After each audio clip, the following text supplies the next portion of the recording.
Okay.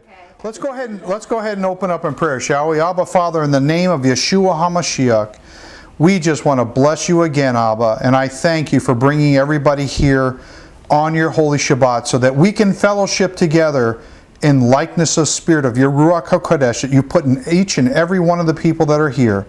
I pray, Abba, that you pour out your spirit so strong on your people, Yahweh, because there is such a spirit of delusion that is going out into the world right now, of depression, oppression, everything you can possibly think of on the mental level, on the emotional level, on the financial level, on even the belief level. Yeah, we know that in the end times that there will be doctrines of demons that will proliferate the body of Messiah, and many will fall victim to it, and they will rise up against those of us who are trying to hold on to the faith and the pureness of how we understand it.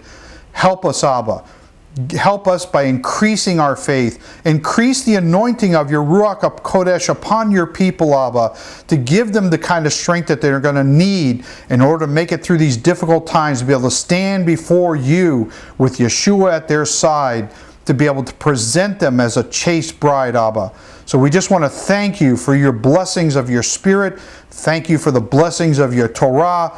And we thank you for the blessings of Yeshua's blood that has made us righteous, Abba. And there's nothing, absolutely nothing that can replace the blood of Yeshua and that atoning sacrifice that He has done for all of us. So we just commend the spirit of the services here today, Abba, into your hands, believing that, Yahweh, you have something for us today, each and every one of us, uniquely for just that person. And I pray that your word will go forth and that I will be decreased, that you might be increased, Abba. And we just bless you in your mighty name, in the name of Yeshua HaMashiach. Amen. Amen. Okay, before I get started, do we have any testimonials?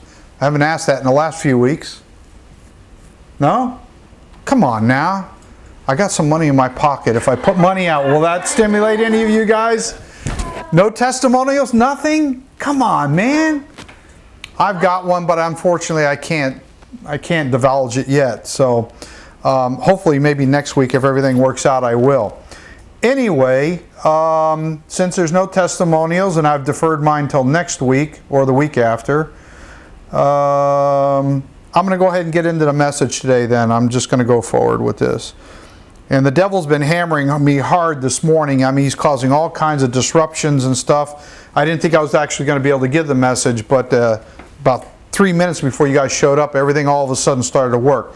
Well, last week my daughter had given her message on circumcision, and the one before that I had started with the intro to Colossians, if you remember, and I had shown you this map, and I found it very interesting that on this map, if you look in this whole area here, these are all pretty much the 7 different churches mentioned in the book of Revelation. They're all in relatively short proximity to each other. And so I thought that was really interesting. The other thing too is we took a look at Epaphras, who was the elder of the congregation of Colossae.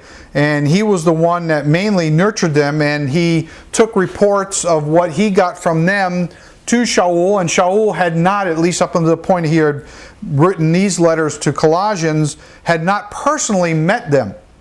And so Paul talks about how proud he was of Epaphras and his work with the Colossians. And then we also, let's see here, we talked a little bit about the history of Colossae, how it was actually quite a wealthy area. Their main work was with wool, and they were along a trade route, and they were quite wealthy type people.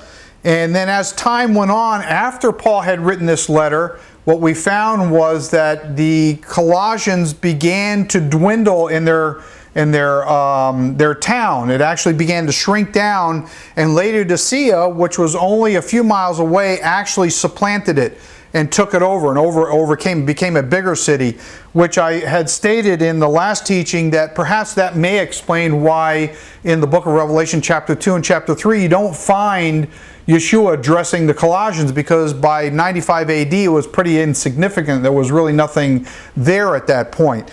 It's speculation, but I'm thinking that that's probably what it is. Anyway, as we moved on, what else here? We also talked about the history a little bit in another sense about how Laodicea eventually completely, by the 8th century, was completely gone. There's nothing left of it at all. And how it also, I'm just going to scroll on down here, how it also wound up, well, I'll touch on this one as well, how it also wound up that it's interesting that in Colossia is where the Council of Nicaea took place, which is where they attacked the Sabbath. And I had alluded to the fact that Yeshua's reprimanding of the Laodiceans, which by this time Laodicea had taken over, so it took on that identity, how Yeshua says that you say that you're rich. And the reason why they probably may have said that they were rich is because they were in the wool industry, and therefore they were very wealthy in their trade and so forth. And so they took a lot of comfort in their trade and in their wealth, and therefore that tends to make the faith of Yeshua take a back seat, which is a very dangerous thing. And it's a lesson for us today that when we are prospering, Yahweh is blessing us, and we got to be really, really careful not to get too haughty and too caught up in that prosperity, but use it to further the kingdom, to bless Yahweh's people. And the more you bless, the more you get blessed. So we had touched on that. And so could it possibly be that the reason why Hasatan decided that Laodicea was going to be his place where he was going to attack the Sabbath, because the Laodiceans maybe were falling away from the faith, or at least in danger of it, and did not hold that ground. And so Satan saw that as a weakness, and he came in and established the Council of Nicaea there, and took over and established this Sabbath rule about not Judaizing on the Sabbath. Which again, as I had said, is a lesson for those of us who have strongholds that have infiltrated our life. Why? Because at some level we have allowed ourselves to become complacent. And complacency is not just staying where you are, but complacency from Yeshua's perspective is actually you're moving backwards. You're not progressing, you're actually moving backwards. And so when the devil sees that, he comes in and begins to establish a stronghold, a foothold in that area of your life, and then it's like a cancer, it begins to overtake your life. And so these are lessons about what's happened to these congregations that we should not, at least as individuals, if not collectively, not give the enemy a foothold in that kind of way. Then I went in and talked about the imperial cults. Not too many people understand what the imperial cults are, but imperial cults are basically governmental authorities that people put their trust in. And I had talked about how the Colossian Laodiceans, certain ones of them anyway, worshiped their political leaders to the point that they actually did ritual cleansing baths in their honor. Now that's idolatry. And as we see from Shaul's writings, as in Galatians, as I went through that, and now also we'll see in Colossians as I go through that certain parts of the Colossians and Laodiceans had indulged in imperial worship. And again, it's a lesson for us today that we have to be very careful about not worshiping our political leaders. Not to be against them either, because Yahweh put them in authority for whatever reasons He put them in authority. But we also, like Yeshua and the disciples, did not get caught up in politics. His kingdom is not of this world. They are of this world. And so there's a very fine line there that we have to pay attention to when dealing with that kind of stuff. It's a tough walk to walk. But as time goes on and you walk in this faith long enough, you start to understand where the line of demarcation is for each and every one of us when we do that. So that's what we had done. We had gone through the imperial cults and some of those other things in the history of Colossians. And so now we're actually going to start in Colossians chapter 1, laying that foundation of getting a general understanding of the background of the Colossians. And we're only going to go up to about chapter 15 because I've got an awful lot of stuff just up to verse 15. So we'll only get through about half of Colossians chapter 1 today. So let's begin to read in Colossians chapter 1, verses 1 through 23, but we'll stop at 15. I, Paul, an apostle of Yeshua HaMashiach, by the will and by the decree of Yahweh, and Timothy, which means dear to Elohim. I thought that was interesting, our brother. So here, Shaul asserts his credentials for addressing them. And I want you to take note as we go through this how Shaul systematically presents himself. So right off the bat, right out of the gate, remember now, he had not met them personally. So he's writing to them in a letter based on what Epaphras has said to him about his congregation and the kinds of things that are going on. So here Shaul is establishing his credibility and his authority in Yeshua HaMashiach. And so he wants them to understand, I'm just not some regular Joe writing to you. I have authority directly from Yeshua to say what I'm about to say to you in these next several letters. So that's being established right up at the front. In verse 2, to the saints and faithful brethren in Messiah who are in Colossae, grace to you and peace from Yahweh our Father and Master Yeshua HaMashiach. Sounds simple, but let's take a look at this for just a minute. Here's a principle of protocol when addressing fellow believers as well as those on the outside. When you declare peace, you are declaring shalom to them, because that's what peace actually means. Shalom means peace and prosperity, and I would say health, everything good. That's what it comes down to. It's a blessing you are declaring for that person or persons. It's also one of the fruits of the Spirit which we are supposed to exhibit. So when we get together and we see each other on the Shabbat Shalom. In other words, may your Shabbat today be blessed and be full of prosperity. Okay?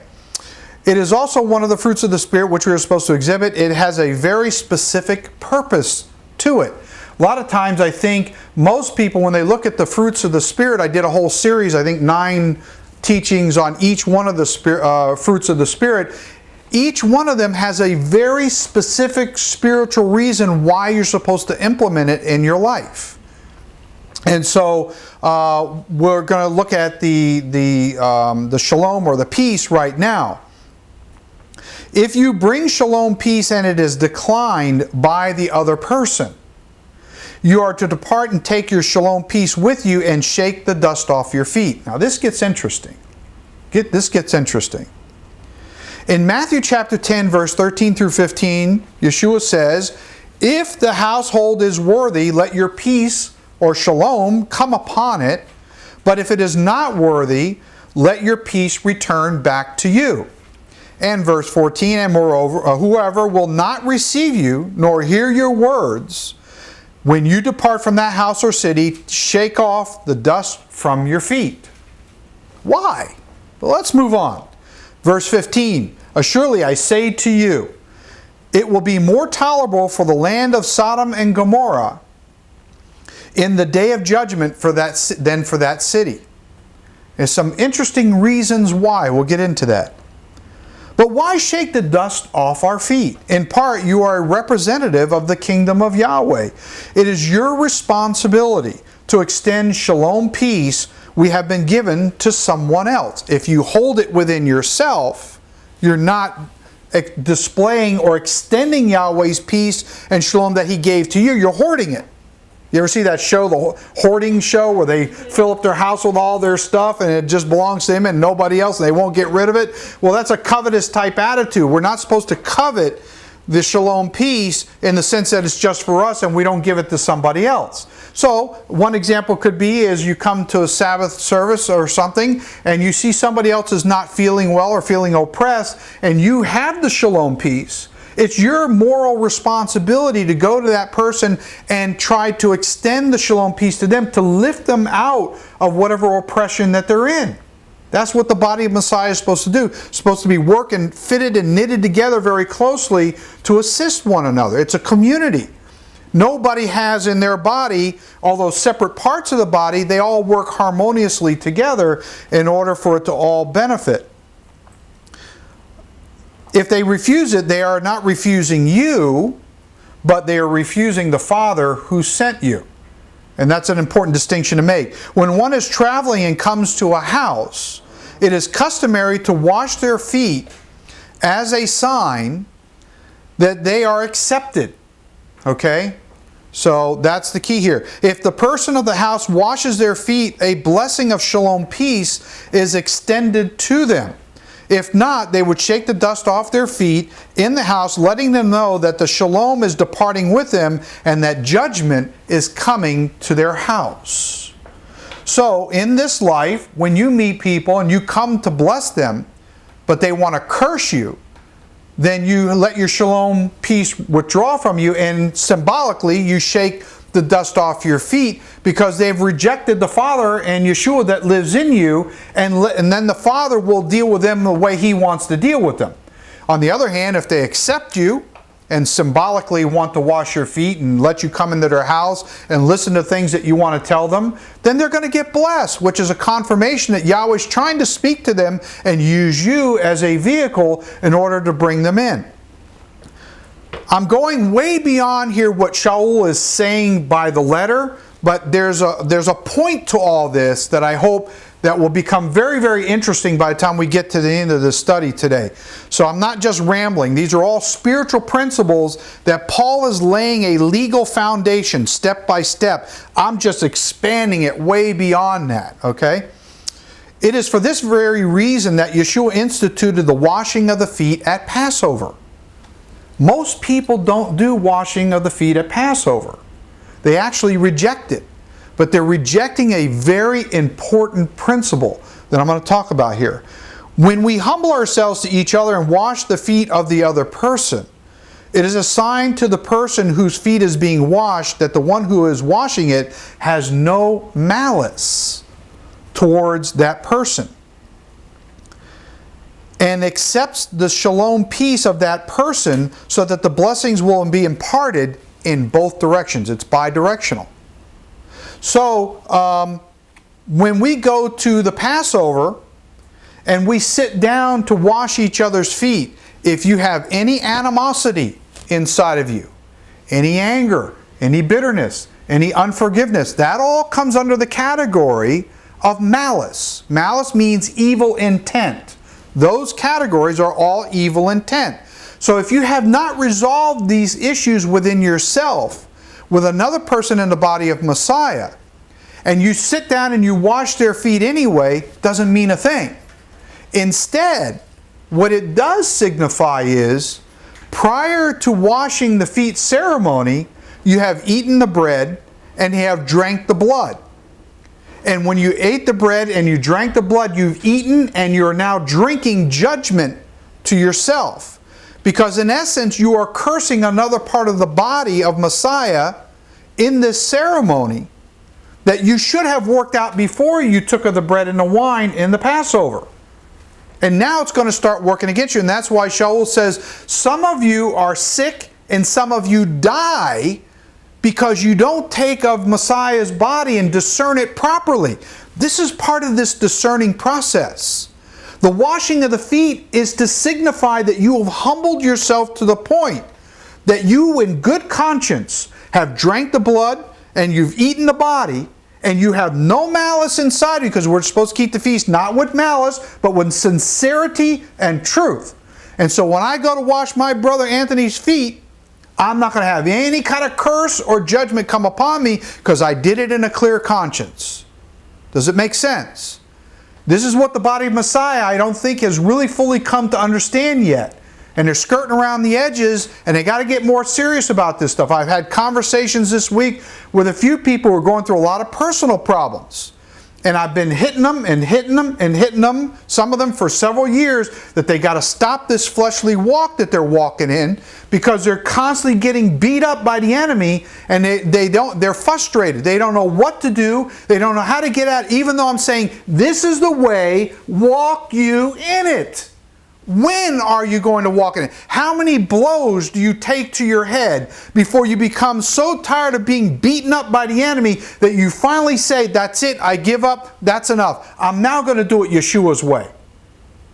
And I'm hopeful, at least with this two individuals, actually, I should say, in the same week, I'm hopeful that these two individuals who I've been talking to for many years, who are believers in Yeshua, finally maybe get it. Because at some point, because I'm not going to put up with the foolishness. And I told them I'm not going to put up with the foolishness. My door's open. I'll talk to you whenever you want. But I'm not going to put my stamp of approval on what you are doing. Because you're going down the road to hell, and that's exactly where you're going to end up, and your life is being destroyed, your finances are being destroyed, your marriage is being destroyed, all these. When do you get that? When do you understand that the stuff you are doing is creating this scenario in which you're destroying yourself? And the enemy's having a party. And so I got really tough with a couple of these guys. These are men, not women. I got really tough with them. I said, I ain't going to tolerate this anymore. I'm going to tell you straight up. I'm going to trash talk you. I'm going to just tell you exactly like it is. And I'm not pulling any punches, because my guess is other people around you are pulling punches. And it's to your detriment. And it's time to get serious, because this is a serious matter. The spiritual warfare that we're going through now and what we're about to go through is so technical that if you don't really understand and are not keyed into what the enemy is actually doing, you're in big trouble. Really big trouble. And I don't stand here to profess that I know everything. I don't. I don't know everything, but I know enough to scratch the surface to figure out at least what the general walk is and how to walk it without putting Yeshua to shame by your actions or inactions, however it may apply. So, let's move on a little bit. From the analogy of the human body, when all parts of the human body are in harmony together, there is no illness. On the other hand, when one part of the person's body has a defect or illness to it, will cause the rest of the body to be not in harmony with itself, thus causing disharmony and illness. We can all understand that. When something goes wrong inside of our body, an infirmity, an illness, or whatever it may be, the rest of the body feels the pain and suffering from it. And that's because there's not any harmony in the body. That's what allows illness in the first place. Something became mutated. Something became corrupted. And that's what it is in the body of Messiah too. That's why we're in Acts 15 fellowship. Just not anybody comes walking in through the door. If you're indulging in some things that are not kosher, I don't want it in here. I'm not saying that we're perfect. We all have our flaws. I got my flaws, probably more than a lot of you. But I'm talking about really, really obvious stuff that lets the unclean spirits to come into fellowship. I'm not going to allow that. It's got to stay outside. You got to check out outside the door.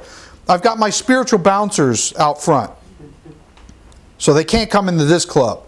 So, when at Passover we are eating and drinking judgment to ourselves if we do not properly discern Yeshua's body, by making sure we have no malice towards one another or another person, which is why some are sick and some even die because of it.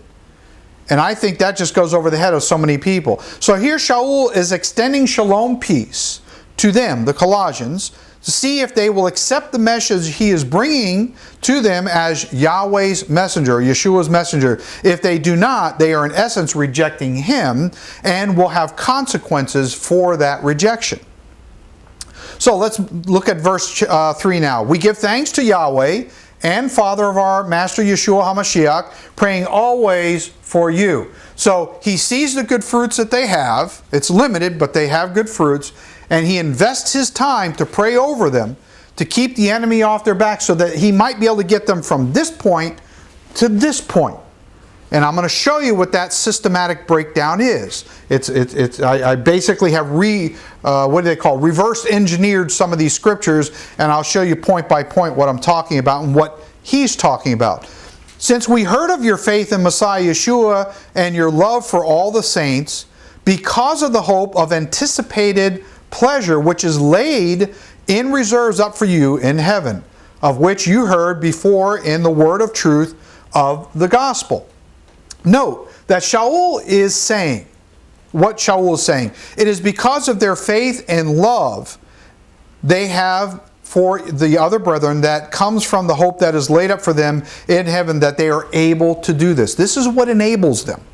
If you're looking for an enabling factor, this is the enabling factor. It's the love that they have for the other brethren. Okay?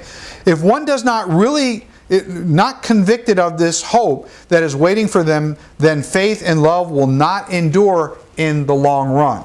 They may have a short-term rush of it, but then they won't endure. Their roots will get fried up by the heat of the sun or the persecution or whatever trials that they're going through, and they'll dry up and they'll wither away.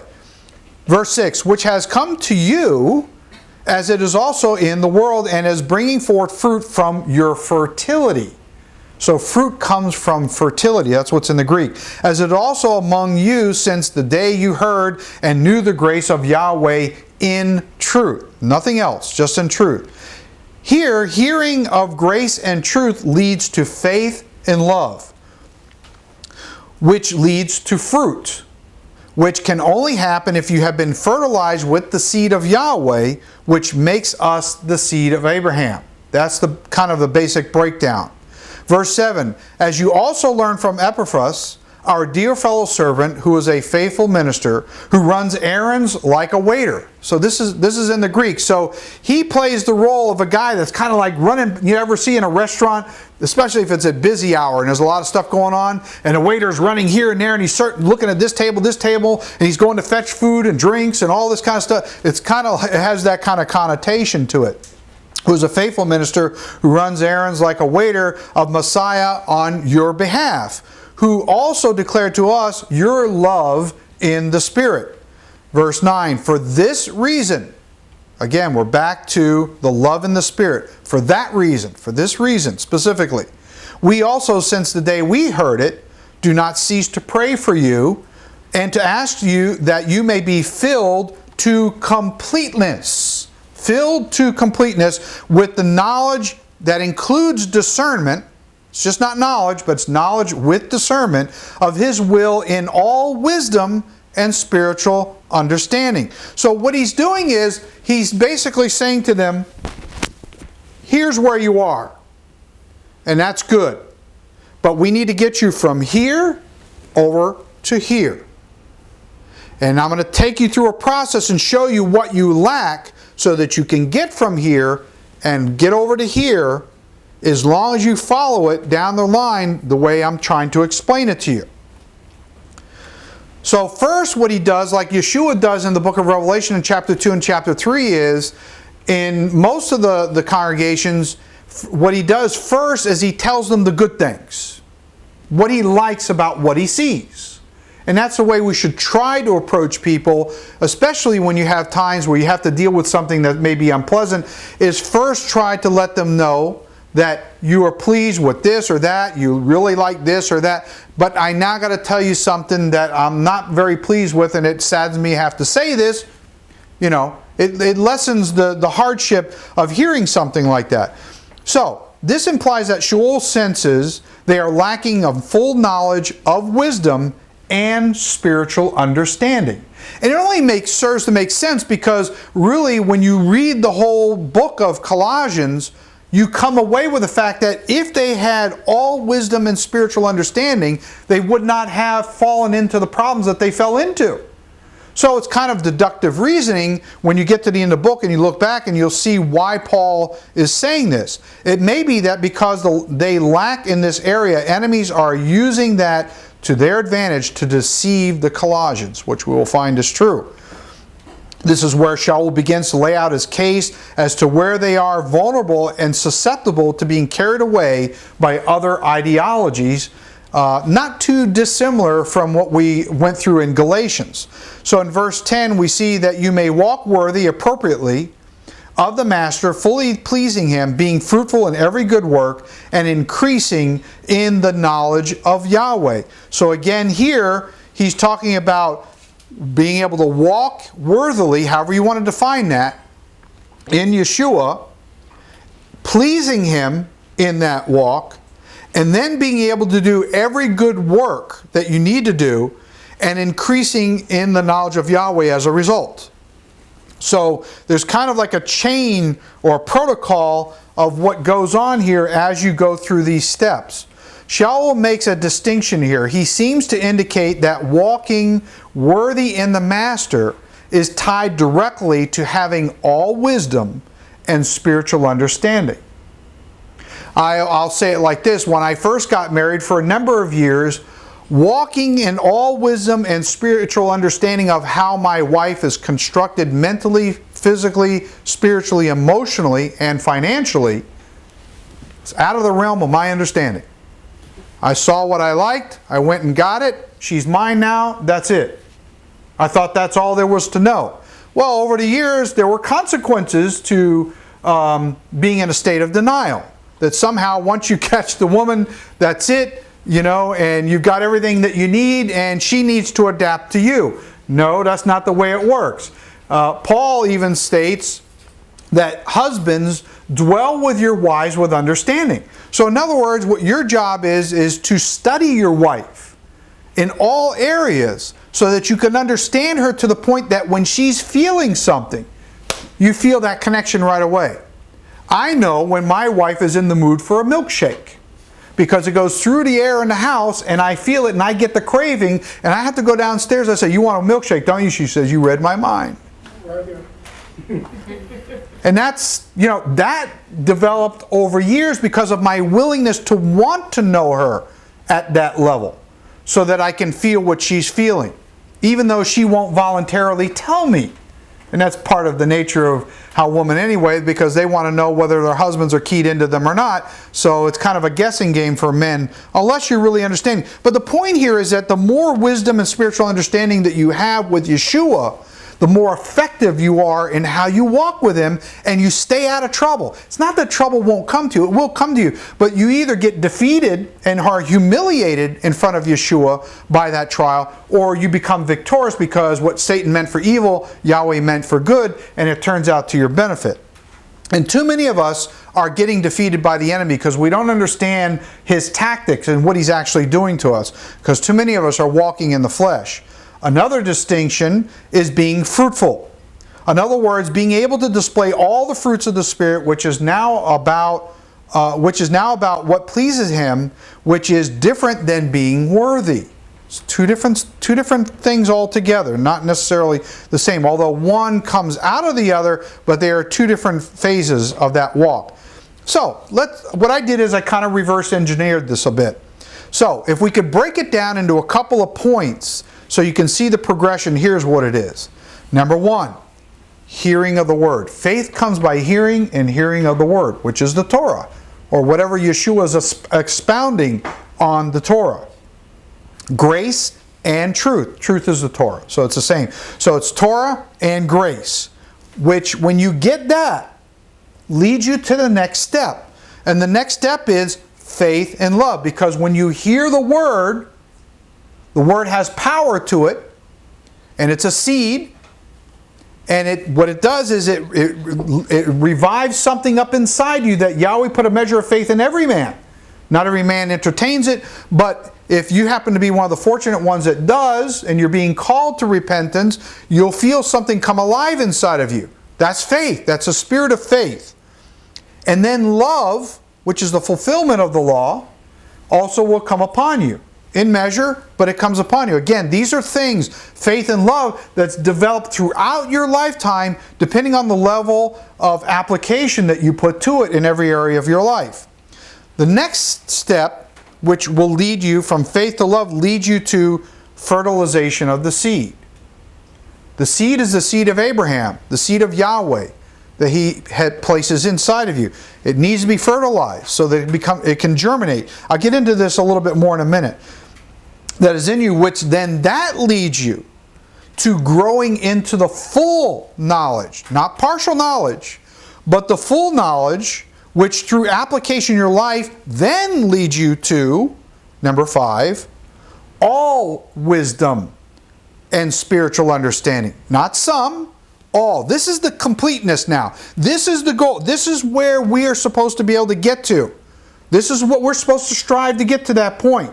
I don't think any of us here can say that we have all wisdom and spiritual understanding, but that's our goal. That's where Yahweh wants us to get to, because the closer you get to that goal, the harder it is for the devil to steal your crown or any other man. Number 6, then the all wisdom and spiritual understanding lead you to being fruitful, because the more knowledge and more spiritual understanding you have, the more of that you can apply to a particular situation you're going through in your life, which then makes you come out on the positive end of that trial, which goes to the glory of Yeshua and Yahweh, which then returns, puts more fruit on the branches of your tree, which then Yahweh can harvest. And once he harvests, then he can clip it back, which is painful. Okay? But that's part of the process so that the next season you put out more. Clip it back, next season you put out more. It's reciprocal. It keeps going on and on and on. So being fruitful in every, not some, but every good work, because not all of us do a good work. I include myself. Sometimes I find myself doing works that are not good. So you can't apply good fruit to bad work. You know, it just doesn't work that way. As opposed to some fruit, as not all works at this point are good works, even for believers. So here Shaul explains their shortcomings in the area specifically of living a true righteous life. This is where I think the Colossians, like the Galatians, had a problem. Because they were kind of young in the faith, as Paul was saying from the beginning, that they didn't possess all these attributes. And he knew that where they were was here. They were kind of like babes, and he wanted to get them from here over to there. So the problem is, because they didn't have full wisdom and spiritual understanding, that's a problem. Because people who don't have full wisdom and understanding don't fully understand what true righteousness really is. They don't know how to apply it. They don't know how to attain it. There's a lot of empty stuff in the carnal mind that has to be filled with that kind of knowledge to be able to understand that concept. And it takes time. It takes a lifetime in growing in that. And so they had a deficit. And that was a problem for them. And so, which may indicate that they had a different understanding of what it is to be righteous. So there are many people I've seen that have a different idea of what righteousness is. I'm wearing a talit right now. As I was saying before we started, some people put this on and they feel like, I'm just as holy as I can be.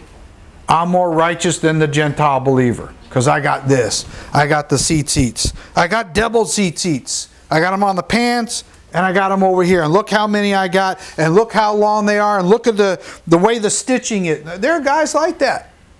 And when it comes to believers who don't wear the tzitzits and the talits, they have their attitudes that they display as being right. I'm arrogant. I'm bold in Yeshua. I'm going to tell you like it is. You know, and you got all these guys that do all this kind of stuff. And they're haughty and they're arrogant. And it may be that they're actually technically right, but they're spiritually wrong. So it creates a problem for them.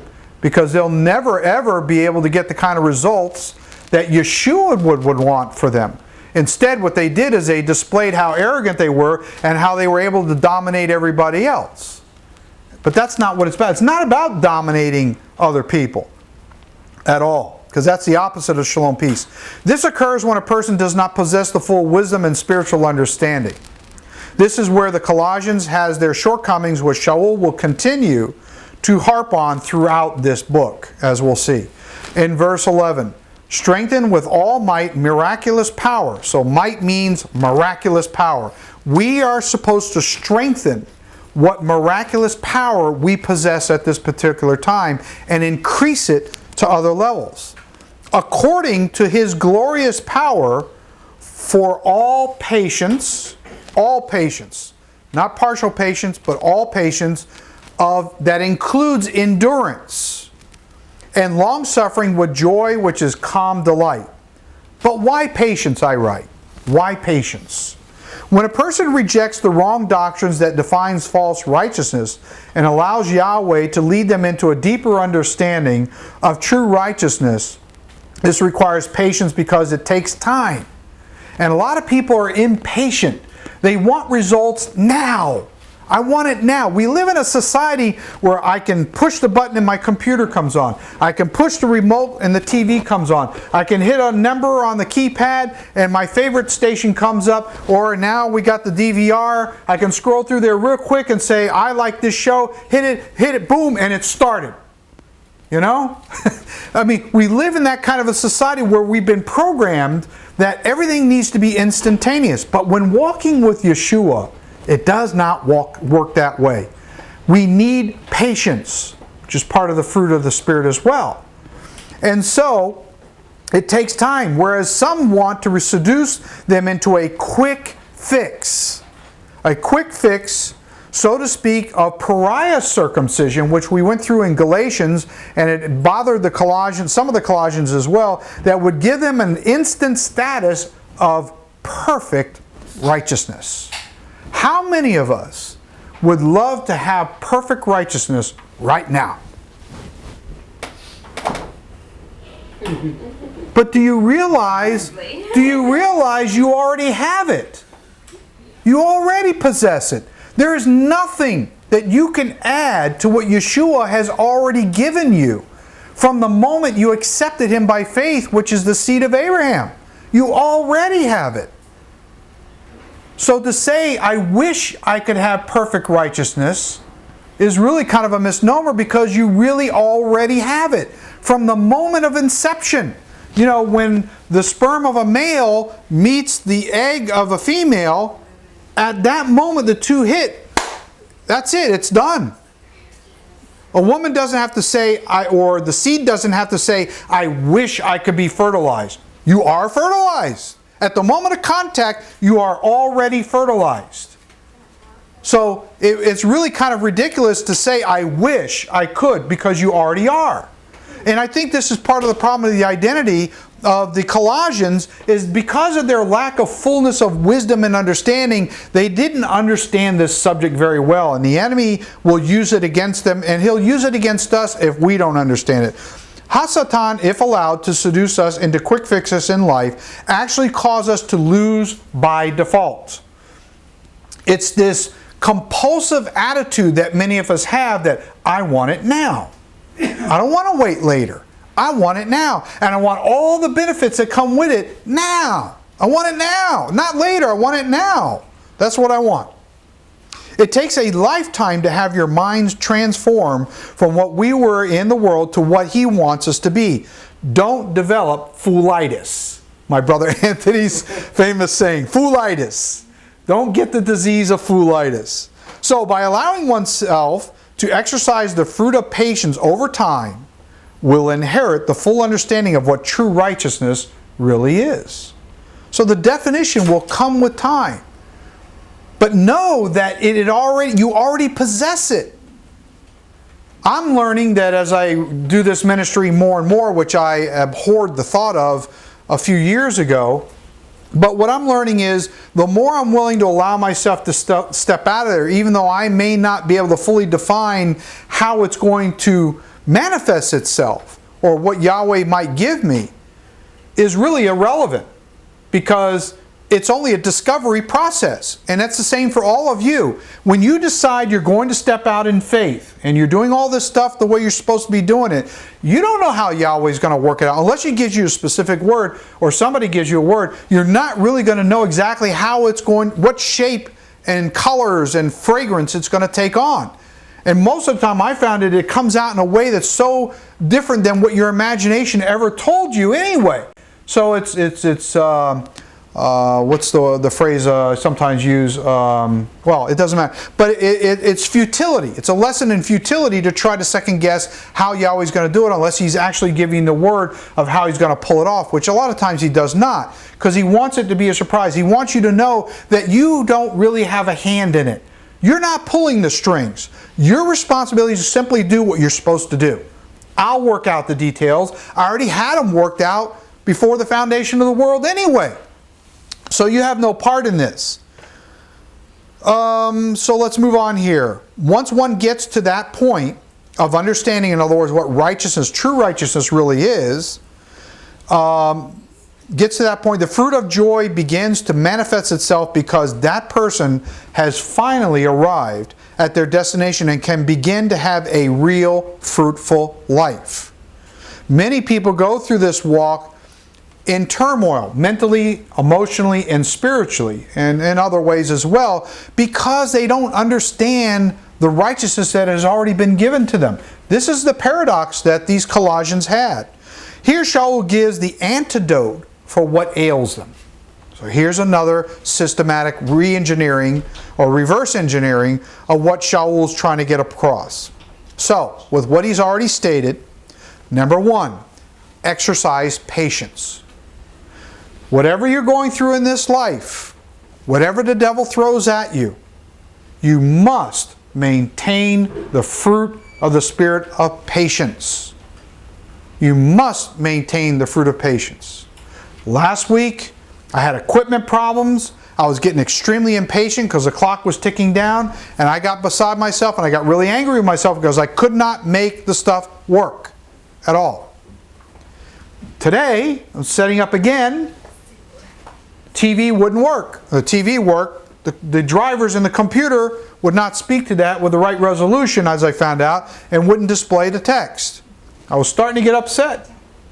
I went upstairs, I prayed. Yahweh said, you see, the same thing the devil did to you last week, you're on the verge of allowing him to do it to you again. Gotcha. Thank you. Okay, here's what I'm going to do. I'm going to improvise.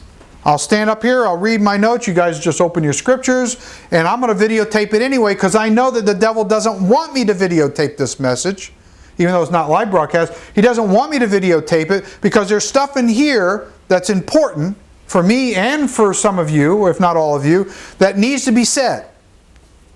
And it's unique to each person. And if I allow him to get under my skin because this don't work, and I don't do this, it ain't going to get done. And somebody, or myself, is going to miss out on something that should have been said and didn't get to be said because I let the enemy win. And I got frustrated. Patience. Patience. It's an exercise in patience. Each and every one of us have our own unique quirks that makes us stumble and fall. And we got to be cognizant of that. That's one of the key things. Understand at the moment that you feel this other spirit coming inside of you where you're feeling anxious in a negative way, it's the enemy. Stop at that moment. It's not the spirit of Yeshua. Get it under control.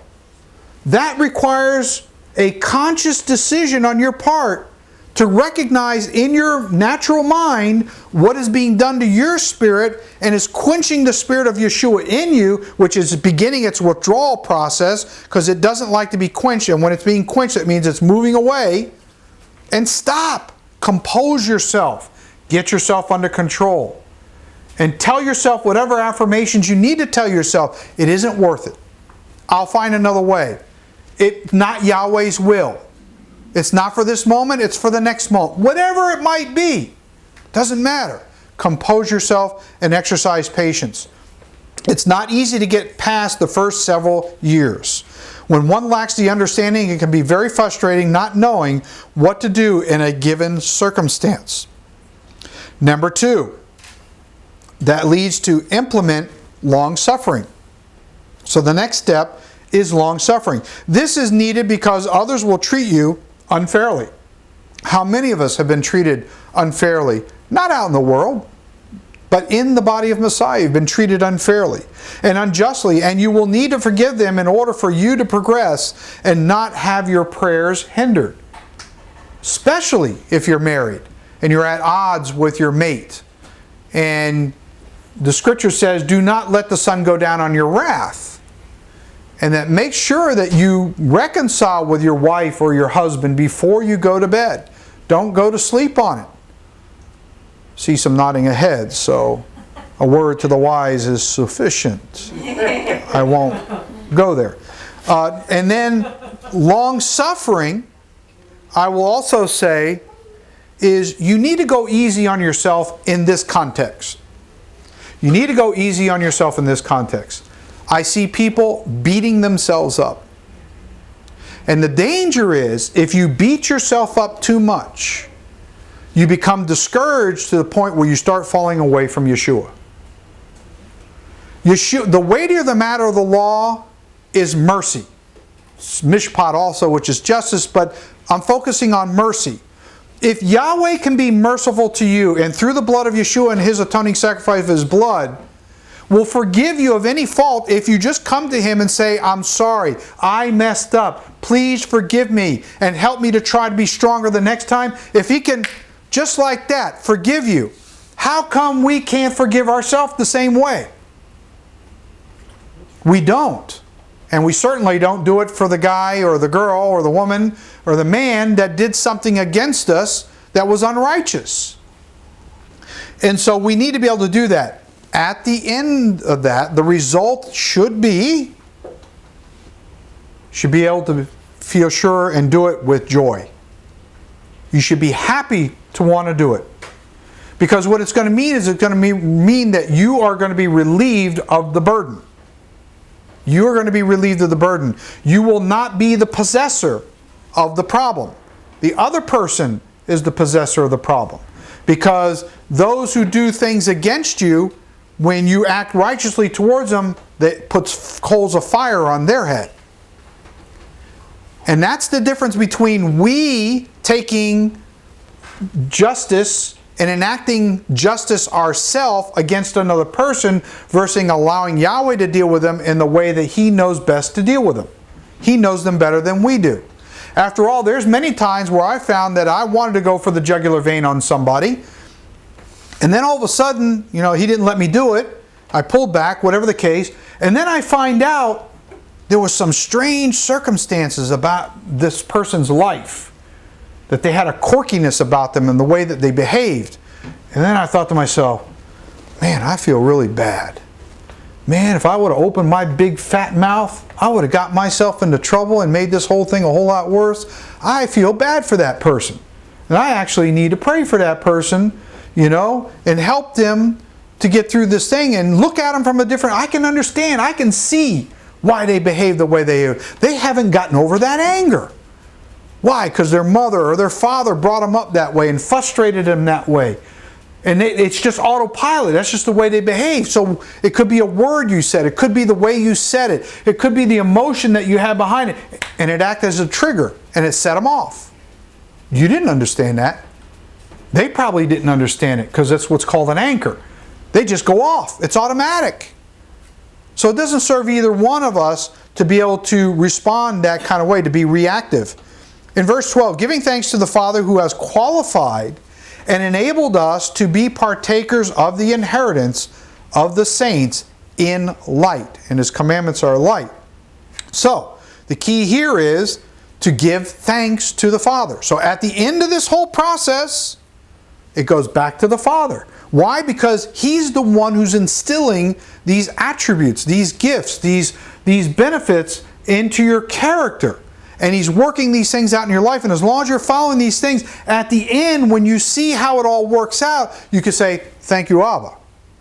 Thank you.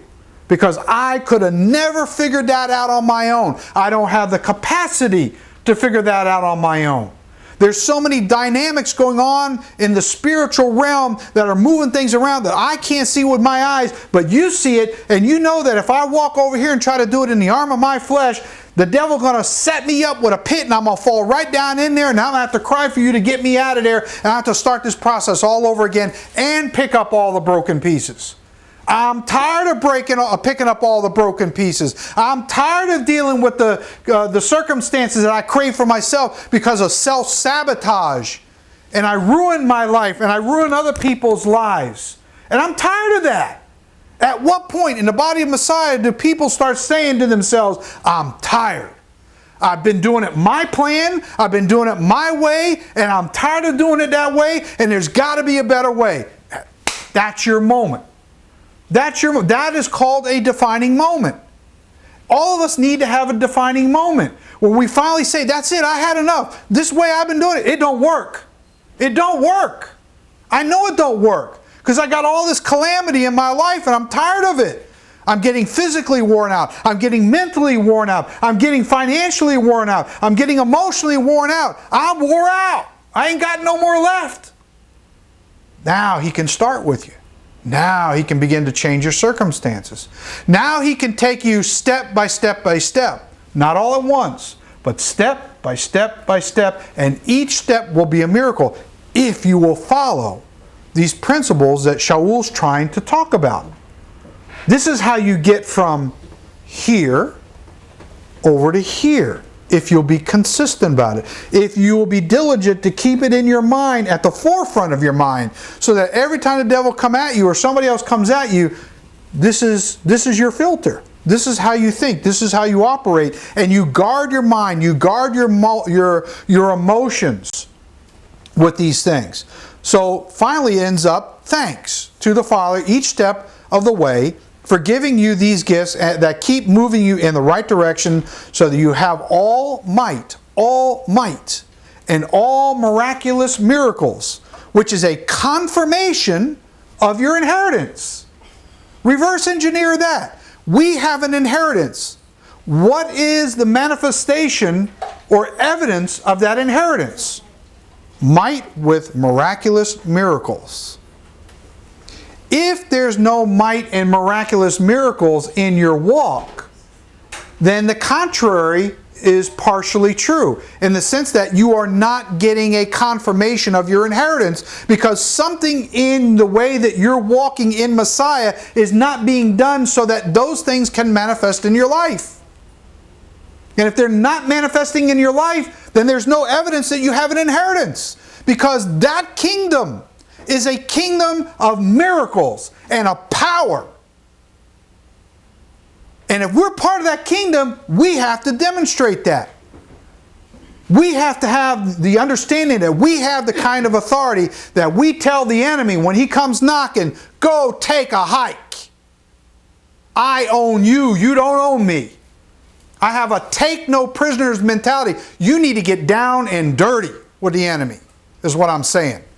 Too many of us have this laid-back attitude that whatever comes, comes.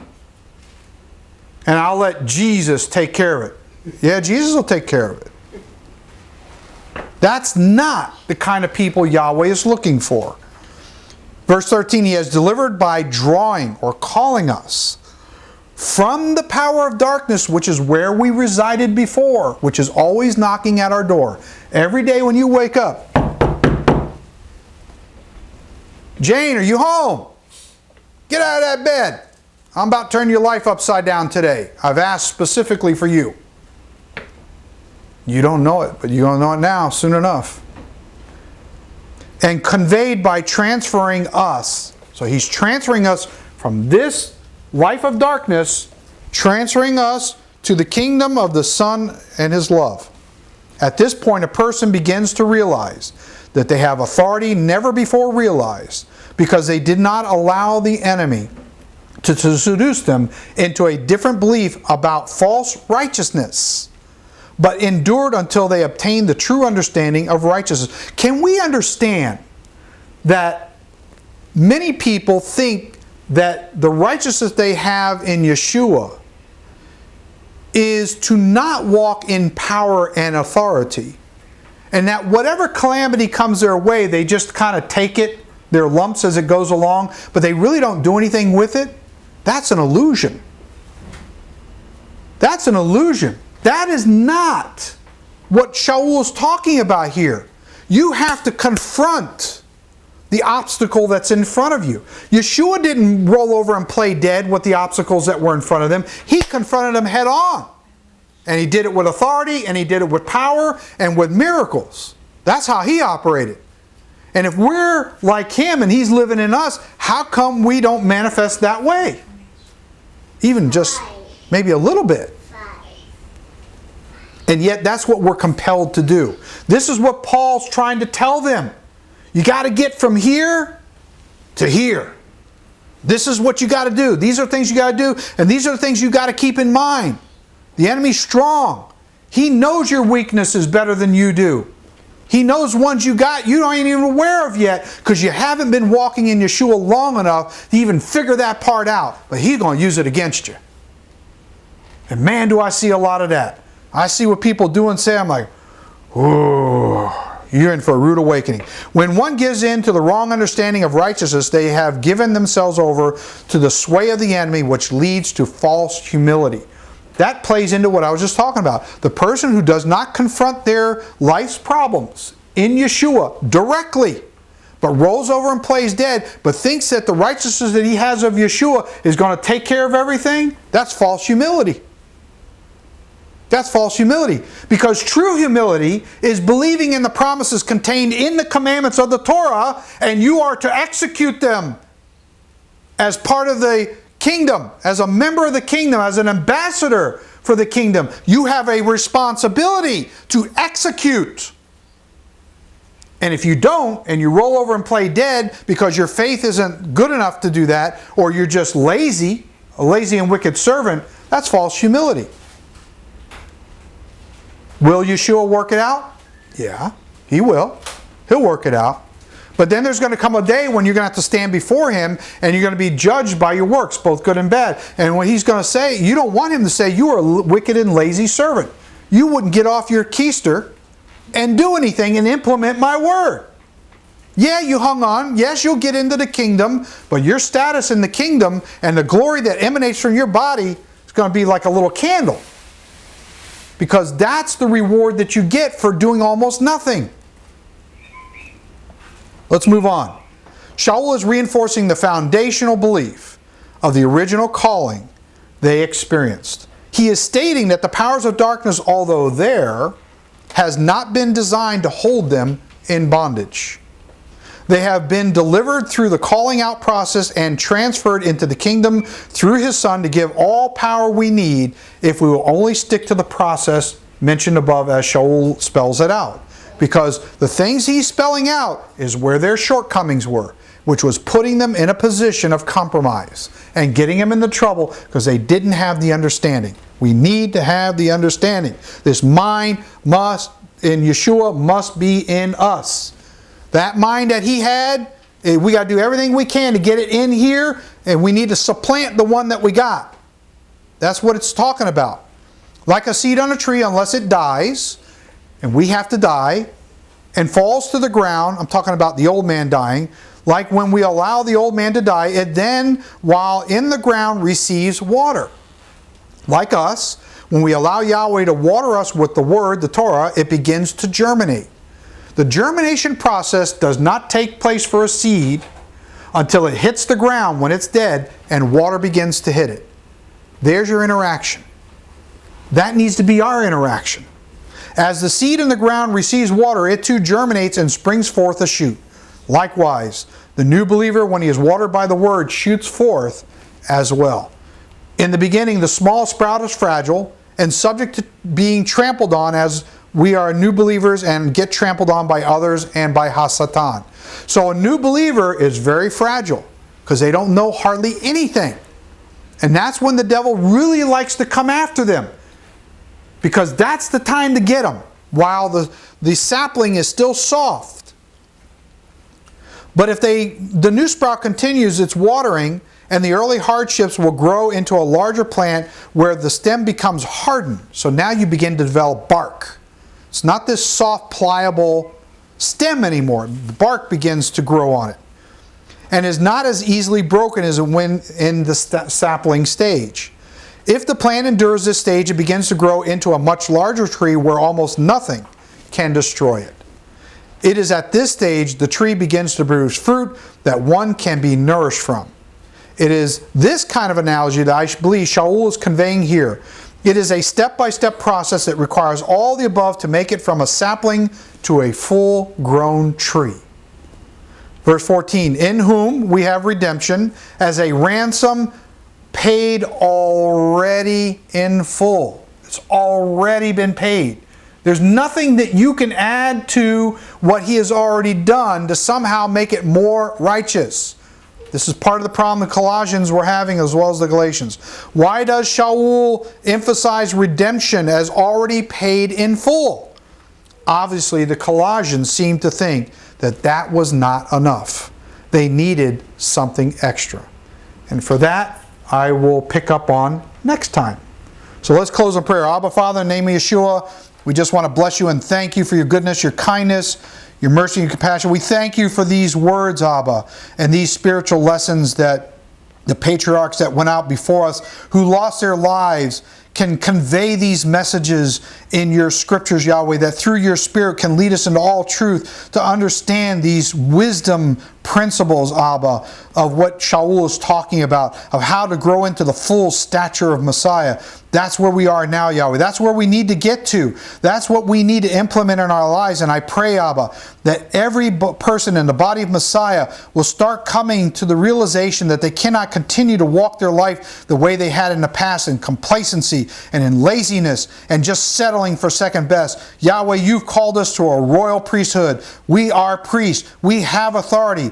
Help us, Abba, to realize the fullness of that authority to implement it in our life. And so I pray that your Spirit will go forth and bless all your people, Yahweh, that a whole nation of priests will rise up in this end times, Yahweh, to meet the enemy face to face, Abba, and defeat him on your ground so that Yeshua may take the throne in his rightful place in Jerusalem, where we may reign with him for 1,000 years, where we judge the nations. And so we just bless you and thank you, Yahweh, for your Ruach HaKodesh and the precious blood of Yeshua HaMashiach. Amen.